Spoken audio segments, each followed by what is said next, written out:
Hello world, I'm Chris Pirillo, and you're watching another live edition of the LockerGnome Daily Report, or TLDR for short, your daily dose of geek news, product views, and answers that you can use. Like an answer to the question, is today Friday? It's an AMA. I love answering your questions, I really do. It's why I do a bonus video every single weekday that many of you are able to see and some of you are not. The Supernomies, and now we're at 929. Get those bonuses and other things. As of today, October 3rd, 2014.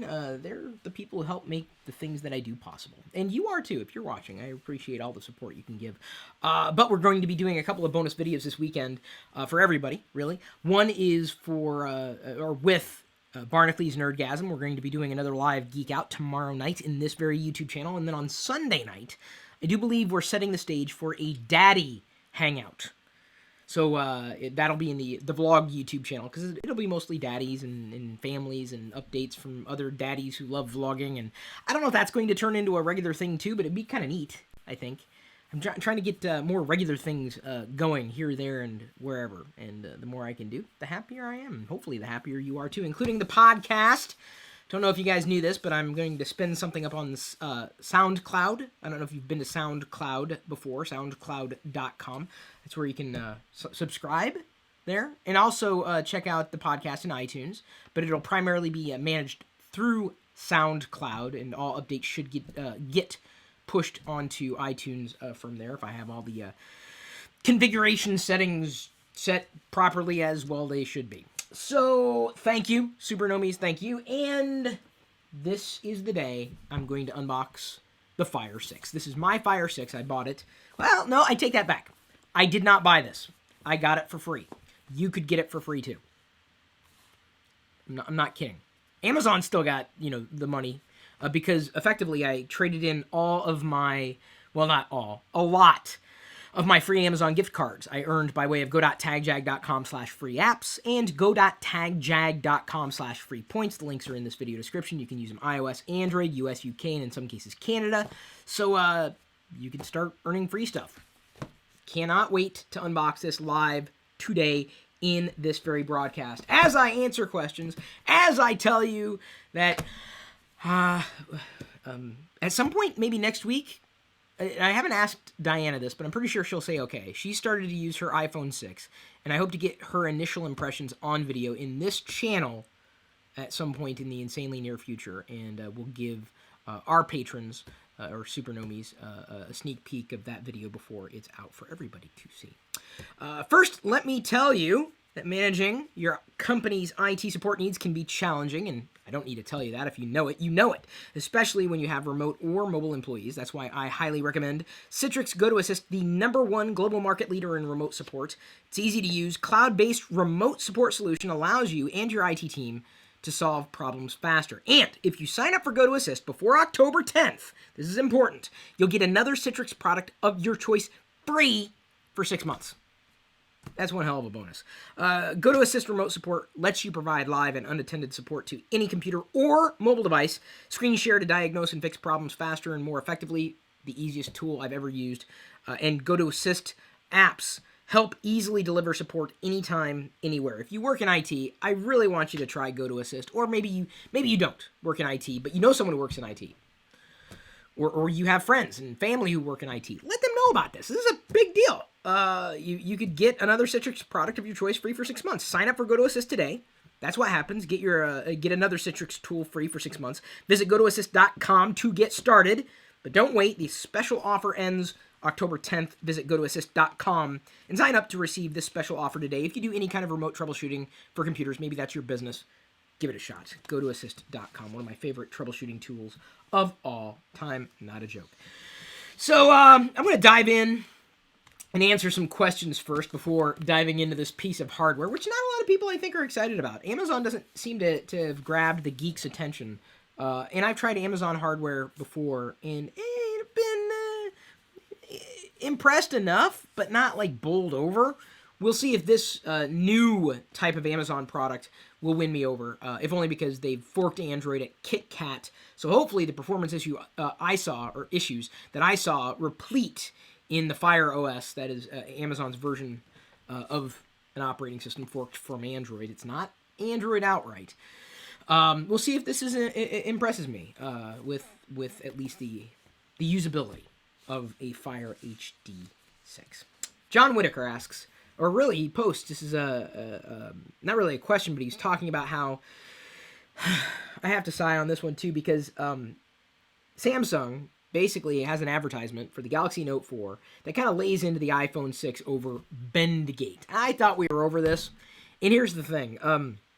Apparently, some people are not very happy that their Note 4 and potentially, other devices in the Note series have a certain feature that may cause dust and debris to basically find its way in between the screen and the rest of what the glass and the screen. See, you remember dust when it used to go in between the glass and the screen, the display? This could happen, and it's a feature. I guess some people aren't happy about that, but to me, it goes back to Schadenfreude. Don't find pleasure in somebody else's pain. It's just it'll come back and bite you, Samsung. Don't I'm not saying one company is just as guilty as another. Apple went after Windows PCs for a number of years, but it's just you got to be careful with competition. Like ultimately, to me, the best way of showing up your competition is by creating a better product or service. That's all you need. For me, that's really what advertising is. I mean, it's a better product or service. So, I understand they're kind of poking fun of Apple and its users over Bendgate, but apparently Gapgate is a thing too. Did I see that in my Note 3? Not that I knows. I didn't see any problems I had with the Note 3. Sam Klein, at least as far as that's concerned. Sam Klein says, "Hey Chris, happy Friday. How are you, Diana and Jedi doing? We're doing well. Where do you think the iPhone 5C stands in the line of iPhones now that the 6 and 6 Plus is out? Thanks and have a great weekend." The 5C didn't really impress me that much when it was first released. I never really used it extensively, but I used the iPhone 5, and that's pretty much what the iPhone 5C was, at least as far as a device outright apart from the candy-coated shell of the iPhone 5C. I don't know, apart from saying that if you have an iPhone that doesn't have Touch ID integrated, you're going to miss out on some of the bigger features that are going to be coming down the pike. Hell, I even caught this tweet, did not have a chance to dive too much deeper than the headline, but Bill Gates is even suggesting that Apple Pay could bring mobile payments revolution in a way that no other company could. I think it's going to be a big deal. And for that to happen, you have to have a Touch ID system. And if anything's going to push people away from older iPhones to newer iPhones, or maybe even from other mobile platforms to the iPhone or iOS, Touch ID and or in hand,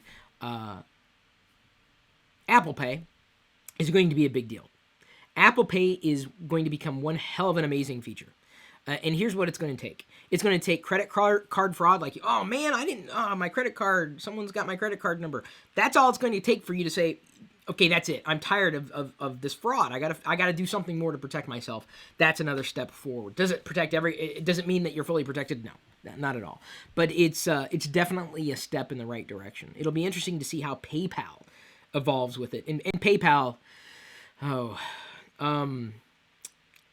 yeah.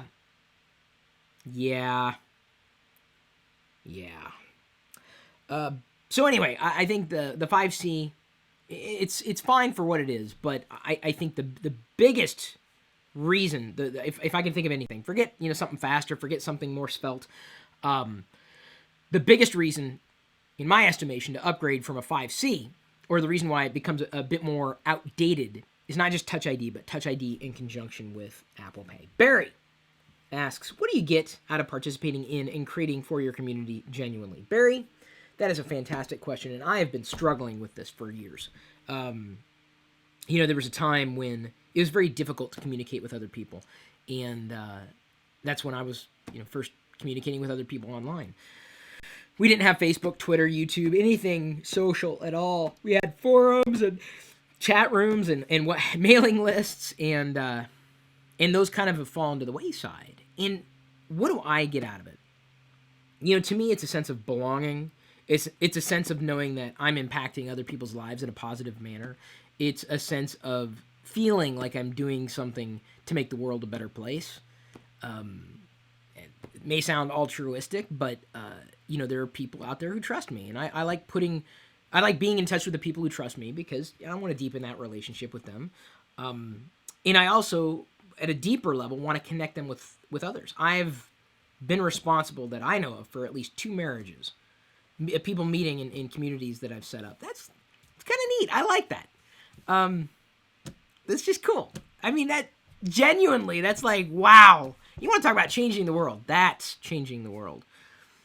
And I believe that we are on the cusp of a reboot. I've been looking to do something different apart from just a website. If we reboot a Nomi's community, or you out there, who might be watching, whether you're one of the super Nomis or just a plain old Nomi, because hey, if you know me, you're one of the Nomis.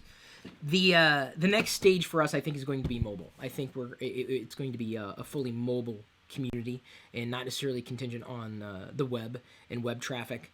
I'm tired of managing websites, honestly, and I think a lot of people are in terms of getting content out there. I'd rather connect with you on a device you probably have on you all the time, and that would be your mobile phone or tablet. And so I'm waiting for a platform to launch on both iOS and Android, and then we'll likely start engagement on that front. We've got the free LockerGnome app right now, but there's not much community there. There's not much there's not much that goes on, which is very disappointing. But I believe that there are extreme values in not just connecting with you at a deeper level, because we share the same passions, same ideals, and the same time together, but at a deeper level, potentially connecting you with one another and hopefully changing your lives for the better. Oh, Cassie Lowe says, I pulled the trigger and ordered an iPhone 6 today. Pretty jazzed about it. Very nice. Cassie says, weren't you thinking about the Note 4 too? I'd consider it. I really did like the Note 3 and still do. It's still a fantastic device. Very much looking forward to the next crop of Android devices to see how well the Note stacks up against it. I think to my point, she may have been asking me, but she may have been asking Ryan Bragg. These are 2 people who are part of your community, who are communicating with each other in a positive fashion in a video at the same time. As I'm answering a question about community and connecting other people, they're talking about their decisions with one another and their decisions. And Ryan says, but I changed my mind thinking about pure Android, and you get that with the Nexus. Cassie was thinking about the Moto X for the same reason. I mean, just there. I love that. I do. I genuinely do. Let me go ahead and give the Super Nomis the credit they deserve. This presentation, by the way, will be updated, I think, midway through the month. That's when we update it, because then all the pledges go through, assuming that your pledges are current. Check your Patreon account. Some people, I'm not sure if they really noticed that. Patreon's not doing a fantastic job. They're doing the job well enough.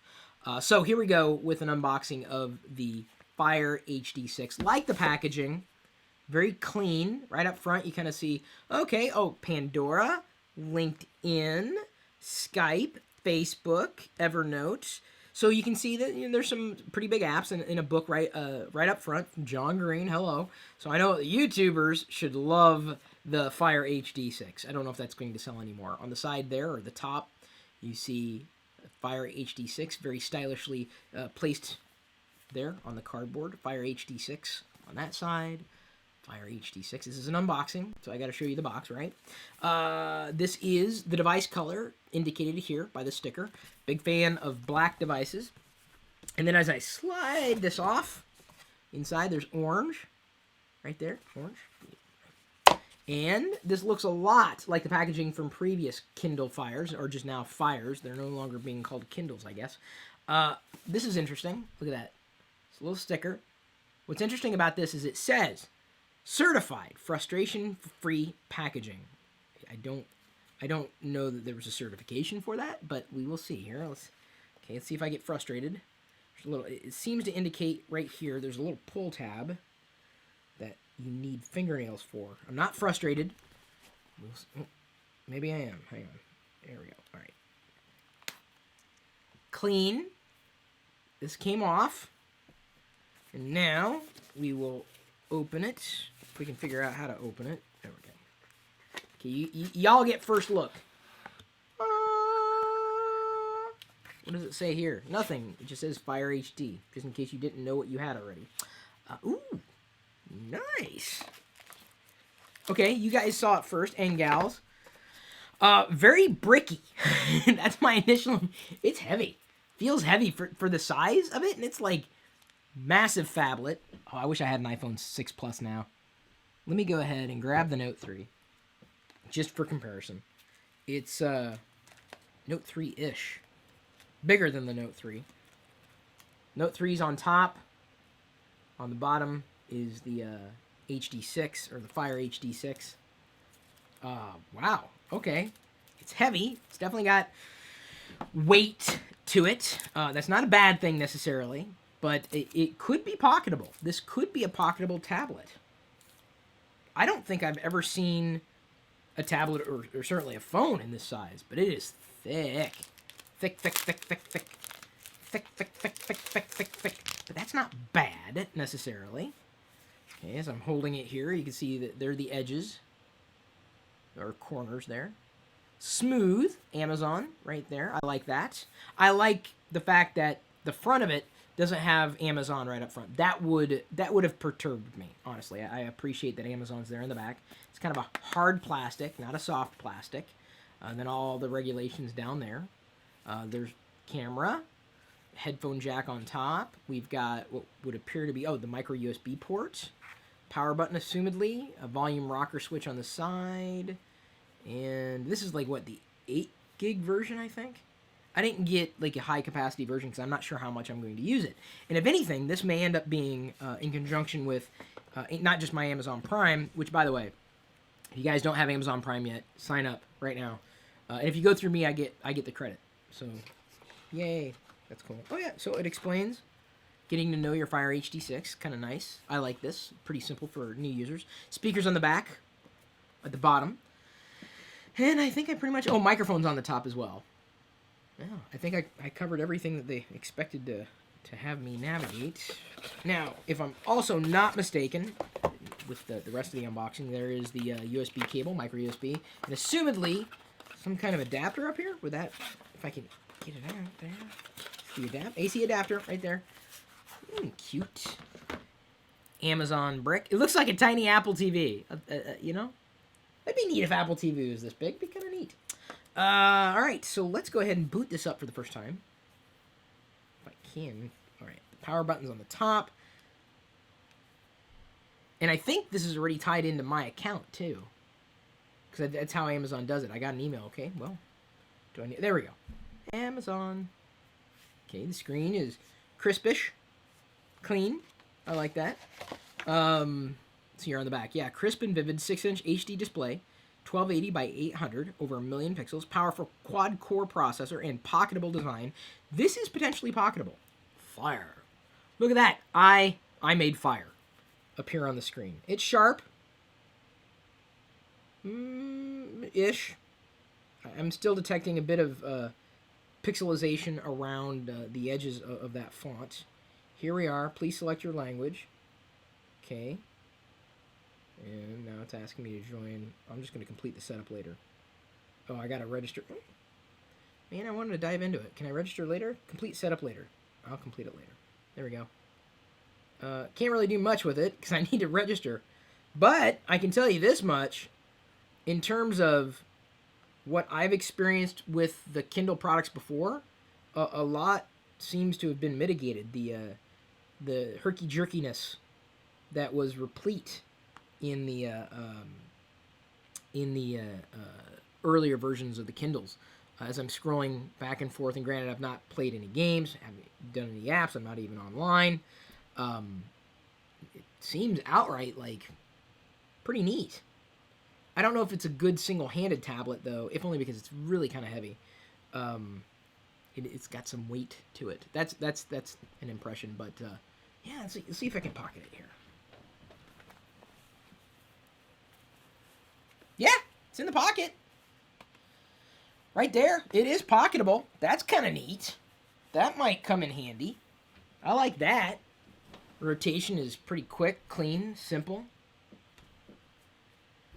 I'm very, very interested in seeing how well it responds, especially with different apps or books, because that was my biggest issue with previous Kindle, or I'm sorry, Fire tablets, because that's really all I've tried, and this may have mitigated that problem altogether. It's kind of neat. I like that. I'm very grateful they finally forked a different version of Android, and plus it's on a quad core system, so I would expect it would keep up. All right, there you go. I kind of like that. I kind of like that as a tablet size, to tell you the truth. I know it sounds weird, but did I say cute? Did I? Oh my God, Liz, did I just say cute? Great.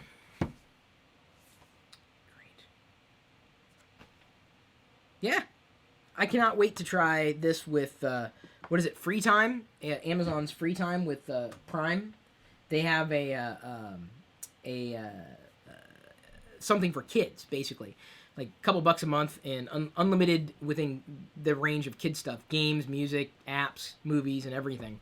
And that's something that I would consider something like this is a first-time tablet for a child, if only because I could better manage it with Free Time, and there's currently no other Android and or iOS equivalent to that. And the only thing that would keep me from doing that is this is really... It's kind of big. But nice. I like it. I do. I'm not a hardware geek as much as some people are. I'm more the software and experience. But... yeah, I can't wait to dive in and try it. John Whitaker asks, hey, Chris, if you could turn back time and live in the time for a week, how far back in time would you go? Turn back time. If I could turn back time. Oh, God. What time period would I like to be in? Yeah, I don't know. You know, I've always had a thing for... I don't know if I'd want to live there or be there, but cities as they were just beginning in Europe, as they were beginning to come together. There was something about it. It's like, that's kind of neat. Although I would never want to live there. Never. I don't know. How far back? Let's go to. I'm going to talk to myself. That's what I'd do. I'd go back and talk to myself. I don't know what I'd say yet, but I'd go back at some point, probably the 80s. So I can talk to myself, like, dude, you're going to make a lot of mistakes. I'm not going to tell you the mistakes you made, but you will make them. What would you tell yourself? I don't know. I don't know what I would tell myself. Mark Hyder, but I would want to talk to myself somehow. I don't know what I'd say right now.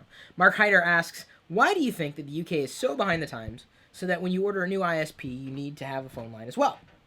You have to pay for the internet plus phone line rental.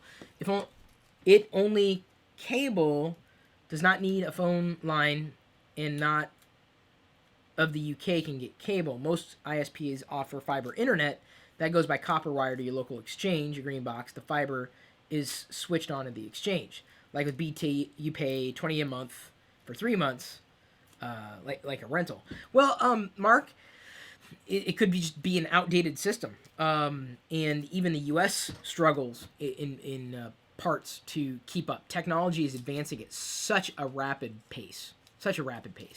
And when I say rapid, I mean rapid. Like, I'm removing the plastic from this little device. I couldn't have imagined buying something like this.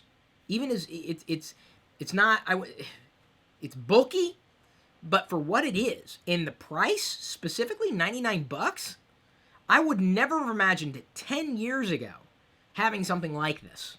10 years ago. Especially at this price. I just would never have thought about it. I would never have imagined. Were products out there like it? Yes. But they were expensive. And believe it or not, more clunky than this. And I'm not saying it's clunky, I'm just saying that it's really thick. It's really, for this, you're like, whoa, it's got weight to it. I'm not taking away from this, just an initial impression. I've not given it a full review. So, technology is advancing at such a rapid rate that I expect that the systems have to catch up, and I don't know if they ever will. By the time they catch up, then technology will have advanced further, and with any luck, rules and regulations, within country, city, any municipality, really, any area, will be updated. I think within 100 years' time, the way 100 years, mind you, 100 years from now, I think we're definitely going to be living in a different world. Things are going to be different. I think the idea of countries and borders are going to increasingly disappear. I look around. I was at the hospital, and for all good reasons, Diana giving birth and everything. And this does. I mean, obviously, it doesn't. It's not something that ever weighs heavily on my mind. They're what are known as interracial couples. Like I'm Italian, Diana's Mexican. That could be considered interracial. She's labeled Hispanic, and I'm labeled Caucasian. That's kind of becoming the norm.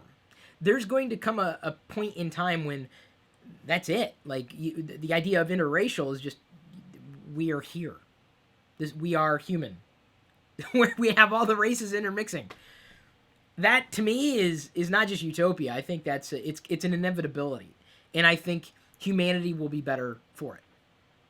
Because instead of dividing ourselves by country boundaries and cultural boundaries, I think we're going to have an opportunity to rise above that, and it's going to happen. I think it's inevitability, and definitely not in my lifetime. But I think 100 years, we're getting a few generations down the line. It's trust me, it's going to become the norm. I hope that humanity is able to pull through it. So I realize it has nothing to do with the question of ISPs. I can't speak to the regulations in the UK.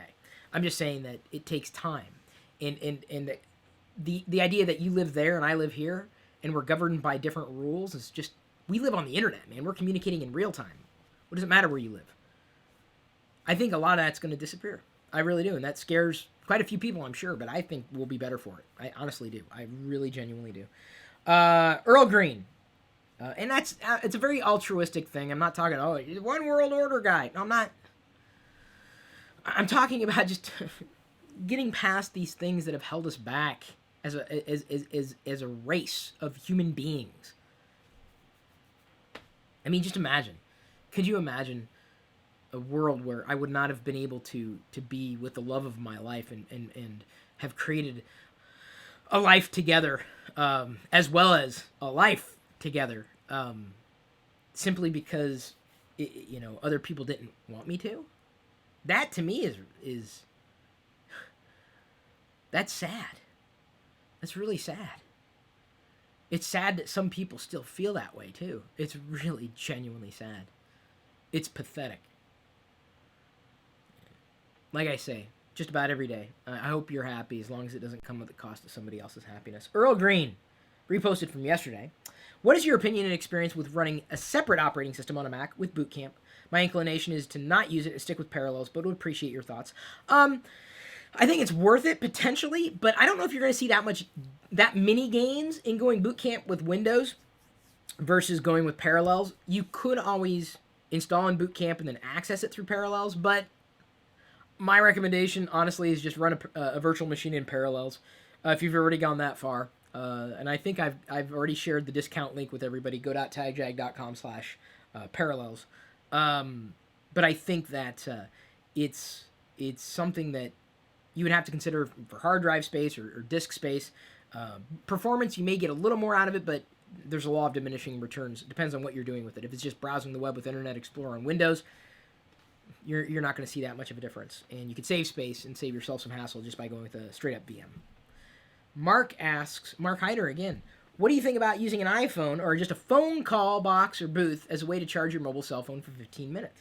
Kind of neat. Is this what they're doing in the UK? It's a good idea. I mean, just repurpose those phone booths. I would prefer that my phone booth be a time machine. Police call in the box, TARDIS. I'm not looking forward to Doctor Who this weekend as much as I'm looking forward to Rebels tonight. The premiere of Rebels, a new Star Wars series, begins tonight. Very much looking forward to that. Of course, Doctor Who as well.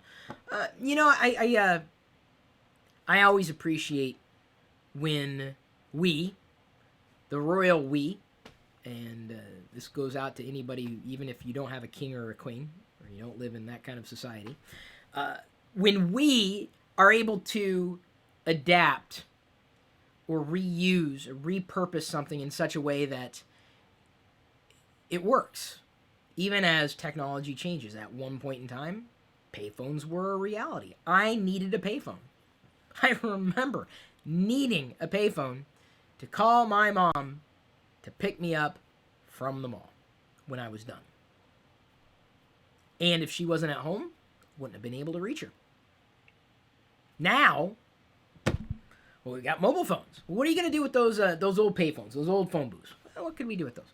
Well, we turn them into Wi-Fi hotspots, potentially. We set them up as charging stations.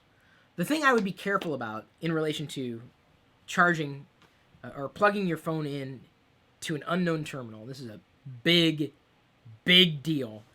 The code to effectively violate USB, or the USB connection, has been published to the web. It's now open source. So a programmer, developer, could use this code inside a product that you connect a USB device to, and that could compromise your device because it's designed to work in the same capacity as USB. Let me say that again for clarification. There was a time when I loved USB. Loved it. I like it. I appreciate it. But it's now officially time to start thinking about moving away from USB. And I know you're thinking, oh, but what about the speed? You're sacrificing speed if you don't go USB. What do you expect us to do if we can't connect by way of USB? Here's why I'm saying what I'm saying about USB. And this is a big, big deal. Effectively, very, very, very smart people published code, made it open source, that could effectively use USB to damage your device. How do I mean? Well, the code could be used in, let's say, a public charging terminal where you plug your phone into to charge it up in any public capacity. And if code exists on one side of the USB connection that could basically wreak havoc on your device, it's kind of like the way it used to be. Back in the day, you couldn't swap floppies, or you could. Don't copy that floppy, not gonna wrap. If you don't know what I'm talking about, you gotta watch that video. You gotta watch that. It's the best music video of the 80s as far as I'm concerned. But the reason why you wouldn't put your floppy in someone else's drive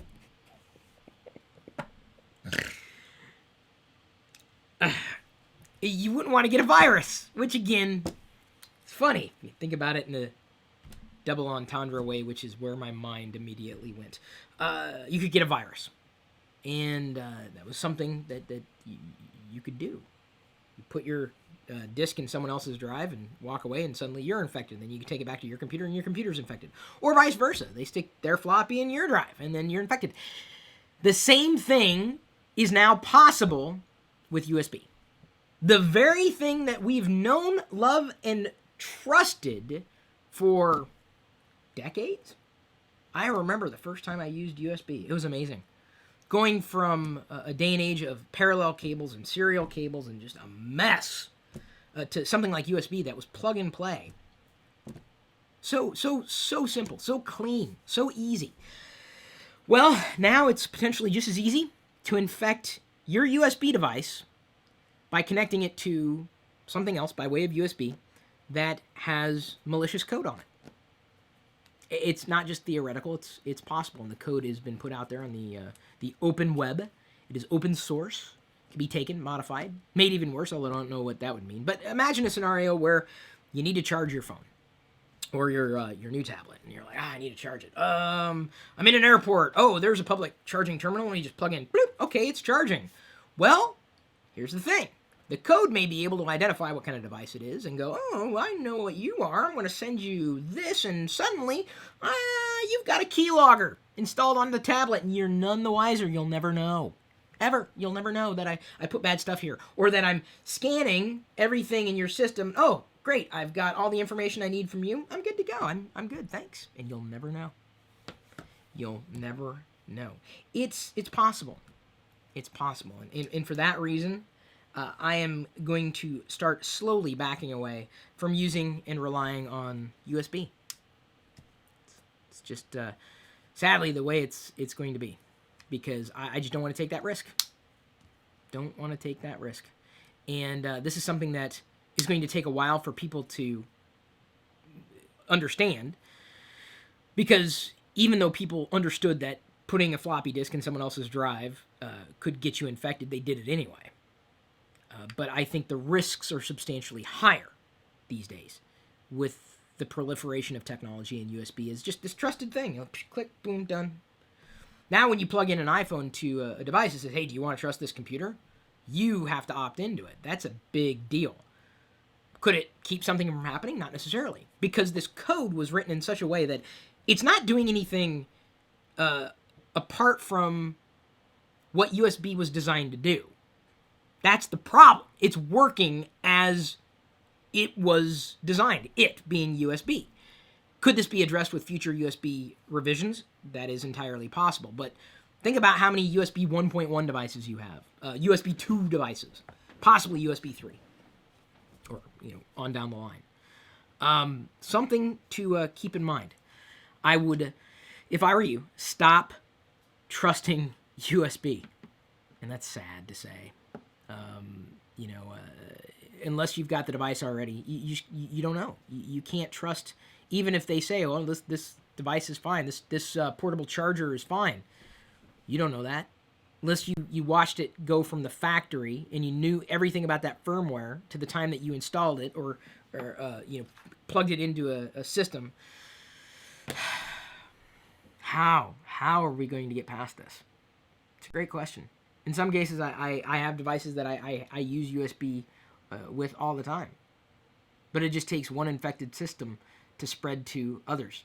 But to me, this is or should be signaling the death of USB unless there's a better way of effectively addressing it. Because otherwise, you'll never know if you got infected. It's malicious code. And when it was announced, they didn't release the code, but basically the problem, the malware, was reverse engineered and published to the web. Yikes. So, not to end this video on a downer, but I just want to let you know that.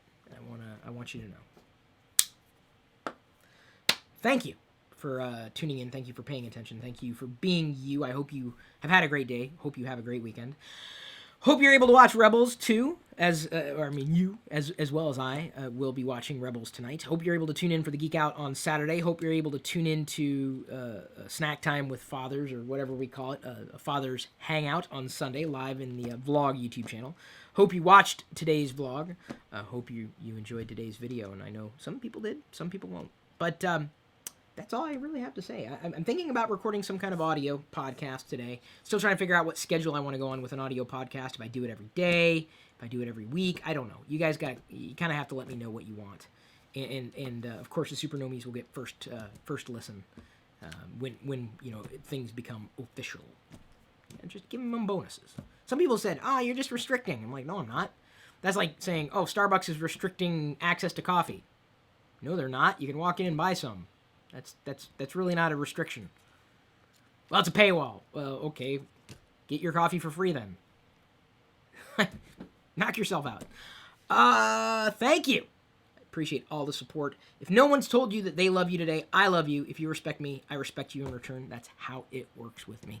I've got to close out this video and do my Q&A with you and me. Today's question is, should Apple have discontinued the iPod Classic?